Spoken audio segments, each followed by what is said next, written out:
మన ప్రభువైన యేసుక్రీస్తు పరిశుద్ధ నామములో ఈ పాడ్కాస్ట్ ద్వారా వాక్యం ఉంటున్న ప్రతి వారికి నా హృదయపూర్వకమైనటువంటి వందనాలు. దేవుడు మిమ్మల్ని దీవించునుగాక. క్రీస్తును అంగీకరించి ఆయన సత్య మార్గంలో అడుగుపెట్టి సర్వసత్యంలో నడిచి నిత్యత్వంలోనికి కొనుకోబడాలి అని ఆశించే ప్రతి వారికి ఉన్నటువంటి ఒక కోరిక, ప్రభువును చూడాలి, ప్రభు యొక్క ముఖ దర్శనము చేయాలి, ప్రభు యొక్క ముఖ కాంతి మన మీద ప్రకాశింపు చేయబడాలి అని మనం పాత నిబంధన గ్రంథంలో కూడా చూస్తాం.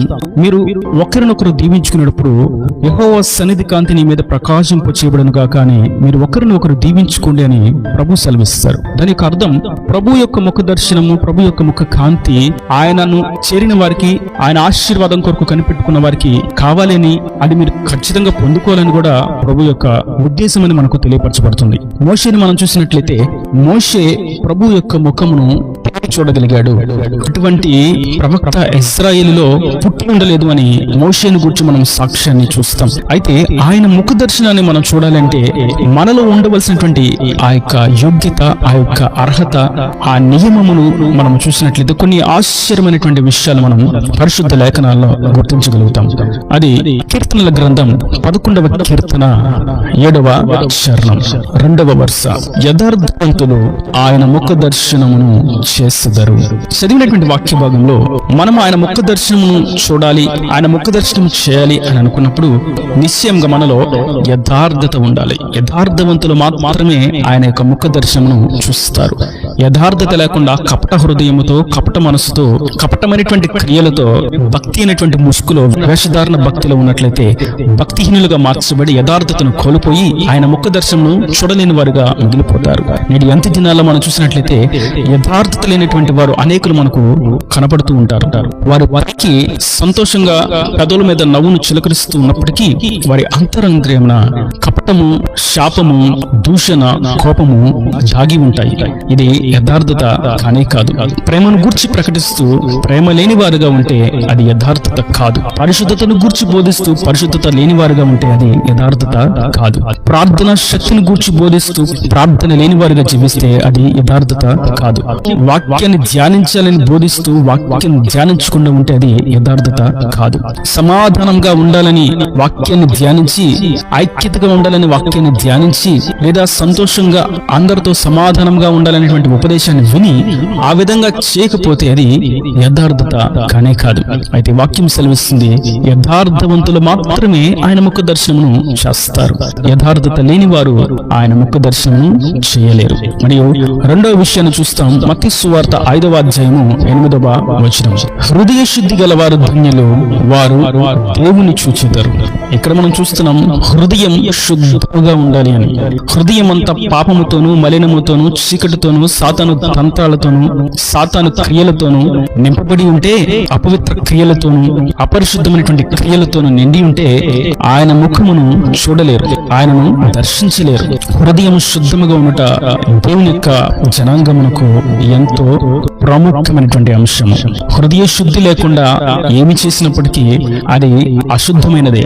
హృదయ శుద్ధి లేకుండా భోజనంలో పెట్టినా, వడ్డించిన, హృదయ శుద్ధి లేకుండా ఆరాధన చేసిన, హృదయ శుద్ధి లేకుండా వాక్యాన్ని ప్రకటించిన, హృదయ శుద్ధి లేకుండా క్రీస్తు పుట్టాడని క్యారల్స్ చేసిన, హృదయ శుద్ధి లేకుండా బహుమానాలు పంచిన, ఇవన్నీ కూడా అశుద్ధమైనవిగా మార్చబడిపోతాయి. ఎందుకంటే ఈ హృదయ శుద్ధి లేనటువంటి క్రియలు ఆయనను చూడనివ్వవు కనుక చేసిన ప్రతి ఒక్క క్రియ నిరుపయోగంగా మార్చబడుతుంది. హృదయం శుద్ధంగా లేకపోతే అశుద్ధత హృదయంలో చేరి ఉంటుంది. ఒక వ్యక్తిని అపవిత్రాత్మ విడిచి వెళ్ళిపోయిన తర్వాత, అశుద్ధమైనది అతని నుండి తొలగిపోయిన తర్వాత అతని హృదయం శుభ్రంగా ఉన్నదని తెలిసి అతనిలో ఏమీ పరిశుద్ధమైనది లేకపోవట చూచి ఆ విడిచి వెళ్ళినటువంటి దురాత్మ, ఆ అపవిత్రాత్మ అతనిలోకి మరి భయంకరమైనటువంటి 7 ఆత్మలతో మరలా తిరిగి చేరింది. దానిని బట్టి అతని యొక్క మొదటి స్థితి కంటే కడవరి స్థితి బహు భయంకరంగా మార్చబడిపోయింది. హృదయ శుద్ధి లేకపోవడం చేత కొంత పాపమే కాదు గాని ఆ పాపం మరింత ఎక్కువయ్యి నరకానికి తీసుకుని వెళ్ళేటువంటి స్థితిలోకి దిగజార్చి వేస్తుంది అన్న సంగతి వాస్తవం. మరియు మరొక విషయాన్ని మనం గమనిస్తాం. ప్రకటన గ్రంథం 22వ అధ్యాయము 4వ వచనం. ఆయన దాసులు ఆయనను సేవించుచు ఆయన ముఖ దర్శనము చేయుచుందురు, ఆయన నామము వారి నొస్సల యందుండును. ఇక్కడ మనం గమనిస్తాం, ఆయన దాసులు అనగా దేవునికి దాసులుగా మార్చబడిన వారు, దేవుని సేవించేవారు ఆయన ముఖ దర్శనమును చేస్తారు. ఆయనకు సేవకులుగా మార్చబడక, ఆయనకు దాసులుగా మార్చబడక, ఆయనను సేవించేవారుగా మనం ఉండకపోతే ఆయన ముఖ దర్శనం చేయట దుర్లభము అని వాక్యం సెలవిస్తుంది. నేను ఈ వాక్యం ఏంటంటే నా ప్రియ సహోదరులారా, ఈ 3 ప్రాముఖ్యమైనటువంటి అంశాలను మనం జాగ్రత్తగా గమనించినట్లయితే యథార్థత ప్రతి క్రైస్తవుడు కలిగి ఉండవలసినదై ఉన్నది. హృదయ శుద్ధి ప్రతి క్రైస్తవుని జీవితంలో ఉండవలసినదై ఉన్నది. మరియు ప్రతి క్రైస్తవుడు దేవునికి మాత్రమే దాసులుగా మార్చబడాలి, దేవుని మాత్రమే సేవించవలసి ఉన్నది. ఒకవేళ దేవునికి దాసులుగా కాక దేవుని సేవించక వారి సంఘ నాయకులను సేవించు, వారి సంఘ నాయకులకు దాసులుగా ఉంటూ వాక్య విరుద్ధమైనటువంటి దుర్బోధలో అక్కడే మగ్గిపోతూ ఉంటే ఒకానొక రోజు ఆయన ముఖ దర్శనం చేయడానికి అనర్హులుగా మిగిలిపోతారు అన్న సంగతి వాస్తవం. నేను ఈ వాక్యం ఉంటున్నటువంటి నా ప్రియ సహోదరులారా, మనం చూస్తున్నట్లయితే యథార్థతను ప్రక్కన పెట్టి, హృదయ శుద్ధిని ప్రక్కన పెట్టి దేవుని సేవించాలి, దేవునికి మాత్రమే దాసులుగా మనం ఉండాలి అనేటువంటి సంగతిని ప్రక్కన పెట్టి సమస్త కార్యాలను చేస్తూ ఉంటే అది అంతా కూడా నిష్ప్రయోజనము అని వాక్యం సెలవిస్తుంది. ఒకానొక రోజు అది ఆయనను చూడనివ్వకుండా ప్రక్కకు ఈడ్చుకుని పోతుంది, నరకానికి త్రోసివేస్తుంది అన్న సంగతిని మనం ఇక్కడ గుర్తించవలసిన వారమై ఉన్నాము. ఇంతకీ ఆయన ముఖ దర్శనము చేయుట అనగా ఇప్పుడే మనం ఆయన ముఖ దర్శనం చేస్తామా, ఇప్పుడు ఆయనను మనం చూస్తామా, ఇప్పుడే ఆయనను మనం ముఖాముఖిగా చూడగలుగుతామా అని అన్నట్లయితే ఈ బాహ్య నేత్రములతో మనము ఆయన యొక్క ముఖ దర్శనం చేయలేము. కానీ మన మనోనేత్రములతో, మహిమ దేహముతో, నిత్యత్వములో ఆయన శక్తిని పొందుకున్న వారముగా ఆయన స్వారూప్యాన్ని మనం చూడగలుగుతాం. ఆయన ముఖమును మనం తేటగా చూడగలుగుతాం. ఈ భూమి మీద మనం యథార్థవంతులుగా హృదయ శుద్ధి కలిగి ఆయనను సేవిస్తూ ఆయనకు మాత్రమే దాసులుగా జీవిస్తే నిత్యత్వంలో ఆయన ముఖమును మనం చూడగలుగుతాం. ఒకవేళ ఈ లోకములో ఈ భౌతికమైనటువంటి జీవితమును యథార్థత లేకుండా, హృదయ శుద్ధి లేకుండా, ఆయనను సేవించక, ఆయనకు దాసులుగా ఉండక, లోకమును సేవిస్తూ, పాపమును సేవిస్తూ, పాపానికి దాసులుగా ఉంటూ, హృదయంలో శుద్ధిని కాపాడుకొనక, యథార్థతను గూర్చేటువంటి వాంఛ లేక, తృష్ణ లేక, భక్తిహీనతలోను, వేషధారణలోను, భక్తి అనేటువంటి ముసుగులో, పాపపు క్రియలలోనూ మగ్గిపోతూ ఉంటే, చీకటి క్రియలలో నిలిచిపోయి ఉంటే, డ్రగ్స్ కి, మాదక ద్రవ్యాలకు, మద్యపానాలకు, సినిమాలకు, బూతులకు, వ్యర్థమైనటువంటి మాటలకు, ధనాపేక్షకు, వడ్డీలకు, లంచాలకు గురై వాటికి బంధించబడి ఉంటే ఆయన ముఖ దర్శనం చూడట అసాధ్యము.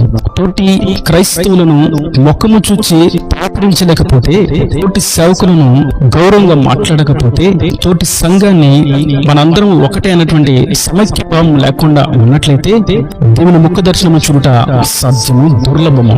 వారికంటే మేమే ఎక్కువ భక్తిగా జీవిస్తాం, వారికంటే మేమే పెద్ద సంఘాన్ని కట్టాం, వారికంటే మేమే పరిశుద్ధంగా జీవిస్తాం, వారికంటే మేమే ఎక్కువ సార్లు మందిరాలకు వెళ్తాం, వారికంటే మేమే ఎక్కువసేపు ప్రార్థనలో ఉంటాము అని అనుకుంటూ యథార్థతను కోల్పోయి, హృదయ శుద్ధిని కోల్పోయి, ఆయనను సేవించాలనేటువంటి మాటను మర్చిపోయి, ఆయనకు దాసులుగా ఉండాలి అన్నటువంటి సంగతిని జ్ఞప్తికి తెచ్చుకోలేక నిలిచిపోయి ఉన్నట్లయితే అట్టివారు దేవుని యొక్క దర్శనం చూడలేరు, ఆయన యొక్క ముఖ దర్శనం పొందుకునలేరు, ఆయనను ముఖాముఖిగా చూసేటువంటి భాగ్యాన్ని పొందుకోలేక అనర్హులుగా మిగిలిపోతారు అన్నటువంటి సంగతి వాస్తవం. కనుక ఆయనను చూడాలి అని అనుకున్నా, ఆయన సన్నిధికి చేరాలి అని అనుకున్నా, ఆయన నిత్యత్వంలోకి ప్రవేశించాలి అని అనుకున్నా మనలో యథార్థత ఉండాలి. మందిరంలోకి వెళ్ళిన ప్రతిసారి మనల్ని మనం పరీక్షించుకోవలసిన వారమై ఉన్నాము. కేవలం మందిరానికి వెళ్ళేటువంటి ఒక్క పూట కాదు, కానీ ప్రతి దినము ఆయన సన్నిధిలో మనం మోకరించి ప్రార్థించినప్పుడల్లా మనలో ఉన్నటువంటి యథార్థతను మనలో మనం పరీక్షించుకోవలసిన వారమై ఉన్నాము. మనలో ఉన్నటువంటి హృదయము శుద్ధముగా ఉన్నదా, పాప మలినము ఏదైనా చేరి ఉన్నదా అని స్వీయ పరీక్ష చేసుకునవలసిన వారమై ఉన్నాము. ఈ రోజు నేను ప్రభువుని సేవించానా, లేదంటే మనుషులను సేవించానా, ఈ రోజు నేను దేవునికి మాత్రమే దాసునిగా ఉన్నానా, మనుషులకు దాసునిగా ఉన్నానా, పాపానికి దాసునిగా ఉన్నానా అన్నటువంటి సంగతిని మనలో మనమే స్వీయ పరీక్ష చేసుకునవలసిన వారమై ఉన్నాము. ఈ అంత్య దినాల్లో ఈ ప్రాముఖ్యమైనటువంటి విషయాలను గురించి మనం ధ్యానించి ఆ ప్రకారం మనం మన మనుగడను మార్చుకున్నట్లయితే నిశ్చయంగా పరలోకంలో ఆయన ముఖ దర్శనం చేయుటకు యోగ్యతను పొందుకున్న వారంగా ఉంటాము, అర్హతను పొందుకున్న వారంగా ఆయన నిత్యత్వములో నిత్యానందమును అనుభవించే వారంగా మనం ఉంటాము. కనుక అట్టి విధముగా ప్రేమలేని తత్వమును, సజ్జన ద్వేషమును, ధనాపేక్షను, అనురాగ రహితము అనేటువంటి క్రియను, నీతిపరులను ద్వేషించేటువంటి భ్రష్టత్వం అనేటువంటి క్రియను విడిచిపెట్టి యథార్థముగాను హృదయ శుద్ధితోను ఆయనను సేవిస్తూ ఆయనకు మాత్రమే దాసులంగా మనం మార్చబడతాం, దేవుని రాజ్యానికి వారసులుగా చేర్చబడతాం, ఆయనను ముఖాముఖిగా మనం చూడగలుగుతాం. ఈయన దేవుని మాటల ప్రతి వాని హృదయంలో నేటికట్టి ఫలింపచేయును గాక. ఆమేన్. God bless you. తలల వంచి కళ్ళ మూసినట్లయితే మీ కొరకు చిన్న ప్రార్థన. ప్రేమ స్వరూపీకరణ కటాక్షంగా నా తండ్రి, నా ప్రభు వాక్యం ప్రతి వారిని మీ నిండాలుగా దీవించండి, ఆశీర్వదించండి. మీరు తెలియజేసినటువంటి అతి ప్రాముఖ్యమైనటువంటి లేఖనాలను బట్టి నీకు స్తోత్రం. నేను చూడాలి అనుకునే వారిలో ఉండవలసినటువంటి అతి ప్రాముఖ్యమైనటువంటి గుణ లక్షణాలను మాకు బోధించినందుకు నీకు స్తోత్రం. వాక్యం ప్రతి వారు అట్టి విధంగా యథార్థతను, శుద్ధ హృదయమును, నీకు మాత్రమే దాసులుగా ఉండి నిన్ను మాత్రమే సేవించే వారు ఉంటూ కృపదయచండి. ప్రతి అవసరం అక్కర్ను నీ మహిమలు తీర్చి నిండాలని దీవించమని యేసు పరిశుద్ధ నామమున ప్రార్థించి పెట్టుకుంటున్నాను తండ్రి. ఆమేన్, ఆమేన్.